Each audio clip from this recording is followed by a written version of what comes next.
ప్రియులారా, ఇప్పుడు వాక్య భాగంలో మనం చూసినట్లయితే పాత నిబంధన గ్రంథంలో ప్రత్యక్ష గుడారము గురించి మనం చూడగలుగుతుంటున్నాం. ఈ ప్రత్యక్ష గుడారము కూడా అరణ్యంలో కట్టబడిందండి.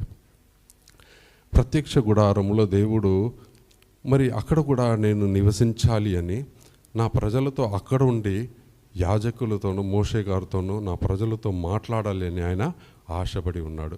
అది ఆయన నివాస స్థలముగా ఒకటి కట్టమని కొన్ని నమూనాలు కూడా ఇచ్చి ఉన్నాడు.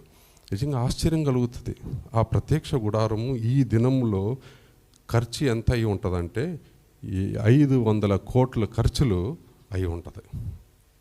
1000 కేజీ బంగారముతోనూ 3000 కేజీ మరి వెండితోనూ 2400 కేజీ మరి ఇత్తడితోనూ కట్టబడిన ప్రత్యక్ష గుడారము.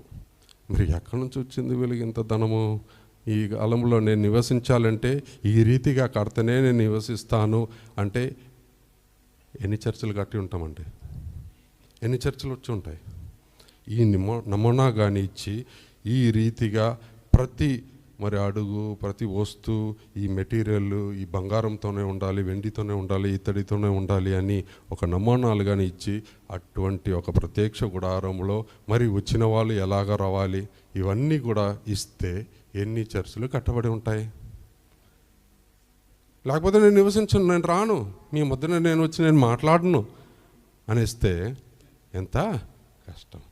కేవలము దేవుడు మీ హృదయము శుద్ధిపరచుకోండి, నేను నివాసము చేయాలని, మీ హృదయాన్ని మీరు శుద్ధిపరచుకోండి అని ఎంత ప్రేమతో ఆయన ఈ మాట సెలవిస్తుంటున్నాడంటే, పాత నిబంధన గ్రంథంలో 500 కోట్లు పెట్టి కట్టబడిన ఆ ప్రత్యక్ష గుడారము కూడా ఏమైపోయిందంటే మార్చుకుంటా వెళ్ళిపోయారు.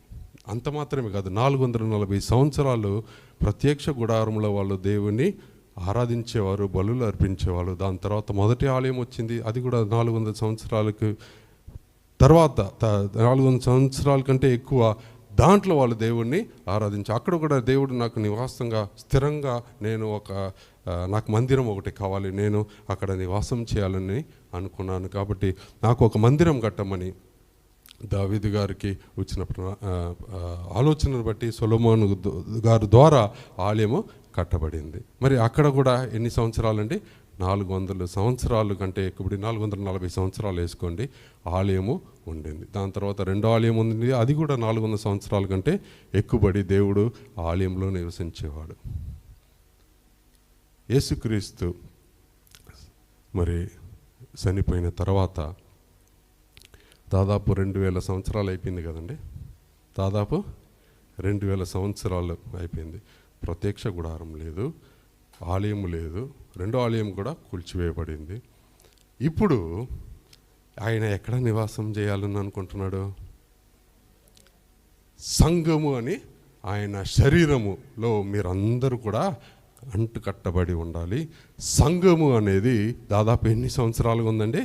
2000 సంవత్సరాలుగా సంఘంలో ఎలాగ ఇజ్రాయేల్ ప్రజల్ని మరి స్వకీయ జనాంగముగా, నా పరిశుద్ధ జనాంగముగా వారిని వేరుపరిచారో ఈ దినమున అదే పరిశుద్ధత సంఘంలో కనబడతా ఉంది. ఆయన రక్తం చేత కడగబడిన ప్రతి బిడ్డ కూడా ఆయన చేర్చుకొని నేను మీ వద్ద నివసించాలని కోరుతుంటున్నాను. నా సన్నిధి 2000 సంవత్సరాలుగా ఈ సంఘంలో ఇప్పుడుకుంటుంది, ఇంకా అనేక సంవత్సరాలు కూడా ఉండబోతుంది. విలువ దేనికి గొప్పదండి? విలువ దేనికి గొప్పది? రక్తము చేత తన కుమారుడు మన ప్రభువైన యేసుక్రీస్తు రక్తము చేత సంపాదించబడిన పరిశుద్ధ సంఘంలో నేను నివసించాలి అని ఆయన సన్నిధి ఇక్కడ ఉంటుందని ఆయన కోరుకుంటున్నాడు. మనం ఎంతవరకు దాన్ని గుర్తెరుగుతుంటున్నాము? ఒకవేళ నిజంగా ఆ త్యాగాన్ని మనం గుర్తెరిగితే వచ్చేటప్పుడే మనం ఎంత పవిత్రంగా కనపడాలి, పరిశుద్ధంగా కనపడాలి. లేకపోతే దేవుడు నేను నివసించను, నేను ఆ సన్నిధి ఇక్కడ ఉండదు, మీ మధ్యన ఉండదు అని ఆ కాలంలో ఇచ్చిన నమూనాలు కానీ ఇచ్చి ఉంటే ఒకసారి మన పరిస్థితి ఏంటో మీరు ఆలోచించుకోండి.